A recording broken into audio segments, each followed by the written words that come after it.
ምክትል መቶ አለቃ ዋክኔ ነገሰ እባላለሁ። የ33ኛ 4ኛ ብርጌድ አንደኛ ሻለቃ ነኝ እና የተወልጄ ያደኩት ወለጋ ምስራቅ ወለጋ ነው። የትግል ቤት ቆይታ 13 አመት ነው። 2000 ነው የገባው። ያው ይሄን ተብሎ የተነገረኝ ነገር የለም። የኛ ሀዶ እዛ ነው ያለች አደግራት ነው ያለች አካሏ እኛ ምድብተኛ 4ኛ ብርጌድ የምትባለው ቡድን መሳሪያ ነው። እኔ እዛ ጤና ሙያተኛ ነኝ። ከነሱ ጋር ነኝ የሚታጠቁ መሳሪያ የለኝም። ከነሱ ጋር ነው የመጣው። ይሄ ነው ተብሎ የተነገረኝ ነገር ወደ ሀዶ ሂዱ ነው የተባለኝ። ይሄን ትፈጽማላችሁ ተብሎ የተነገረኝ ነገር የለም። ስንነሳ ከዛ ሽሬና ያረፍነው ከሽሬ ተነስተን በአድዋ አርገን በዚህ በደጋ አርቢ እና በነብለት አርገን በአውዜን አርገን እንደምንሄድ ነው ተነገረ። ያው የተማረኩት በትናንትናው 19 ታህሳስ 19 ነው። ሰዓቱ ከ8 ሰዓት ተኩል አካባቢ ነበር ተኩሱ የተጀመረ። በወቅቱ ምንም መሳሪያ ስላልነበር ያ መሳሪያ ያዙ ልጆች እየተተኮሱ ነበር።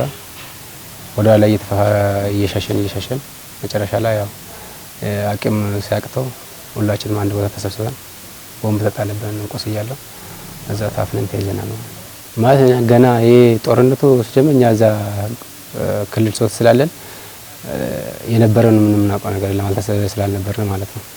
አሁን ገና እየመጣን ስለሆነ የነበረና አሁን ያየነው ነገር ስለሌለ ብዙ ይሄ ነው ብዬ መናገረው ነገር የለኝም። አሁን ገና መንገድ ላይ ያለን ነው እየመጣን ያለነው ከዛ ማለት ነው። እና ይሄ ነው የምናውቀው ነገር የለም። የነበረው ሁኔታ እዚህ ያላየሁትን መናገር መንገድ ላይ ስመጣ አላየሁም አሉ ባል ግን ወሬ ሰምቻለሁ። ወሬ ነው የሰማሁኝ ስመጣ አላየኋቸውም። ከማን ነው እዛ ወታደሮች ሲያወሩ ሰምቻቸዋለሁ እንጂ በአይኔ አላየሁም። የኛ ሰራዊት ነው መንገድ ላይ ነበሩ። ታች ወደ ከአድዋ ወጣ ብለው እዛ የኛ ሰራዊት ነበር እንጂ አላየነው። እነሱ ነበሩ የኛ ሰራዊት።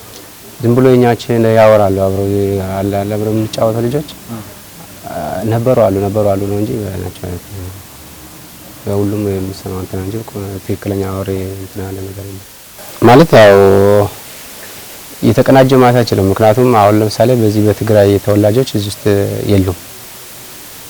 ምክንያቱም እኔ ምክንያቱም እንደዛ የተባለበት ምክንያት አንደኛ ለራሳቸው ደህንነትም ሁለተኛ ደግሞ ለራሳቸው ሀገር አይዋጉም ከምን እዛ አስቀርቷቸዋል አልመጡም፣ ወደዚህ አልተሳተፉም።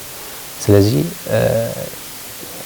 የሁሉም የመከላከያ ሰራዊት ሁሉንም ብሄሩን ያማከለ አይደለም ማለት ነው። ውስጥ የሉም እነሱ ላይ የሉ ማለት ነው። ማለት በወቅቱኛ ለምሳሌ ይሄን ነገር ይሄን ብለን ለመናገርም ከባድ ነው።